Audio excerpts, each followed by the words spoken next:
যারা তাকওয়া অবলম্বন করে, এটা একটু মন দিয়ে শোনেন, এই বিষয়টা খুব গুরুত্বপূর্ণ। আল্লাহ প্রদত্ত একটা নূর আল্লাহ তাদেরকে দান করে, এই নূরের সাহায্যে তারা দুনিয়াতে চলতে পারে। আপনার যখন তাকওয়া অর্জন হবে, আপনি রাস্তা দিয়ে হাঁটলে ওই নূর আপনাকে গুনাহ করতে দিবে না, ওই নূর আপনাকে গুনাহ করতে দিবে না। কারণ আপনি তাকওয়ার কারণে এমন এক নূর পাইছেন, আপনার গুনাহ করতে মন চায়, ওই নূর আপনাকে গুনাহ করতে দেন। আমি না, আল্লাহর নূর দ্বারা না আপনি প্যাকেটের মধ্যে আছেন, আপনি গুনাহ করবেন কিভাবে?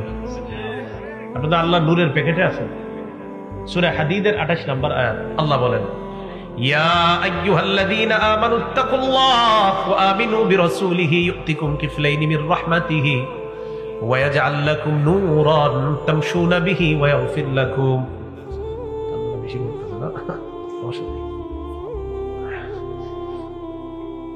আল্লাহ বলেন, হে ঈমানদারগণ, ইত্তাকুল্লাহ, তোমরা আল্লাহকে ভয় করো, ওয়া আমিনু বিরাসূলিহি, এবং তার রাসূলের উপর ঈমান আনো, ইউতিকুম কিফলাইনি মির রাহমাতিহি, আল্লাহ পাক রব্বুল আলামিন আপন রহমতে যেই ব্যক্তি আমি আল্লাহকে ভয় করে, আমার নবীকে বিশ্বাস করে, আল্লাহ বলেন ওই ব্যক্তিকে আপন রহমতে আল্লাহ ডাবল সওয়াব দান করবেন।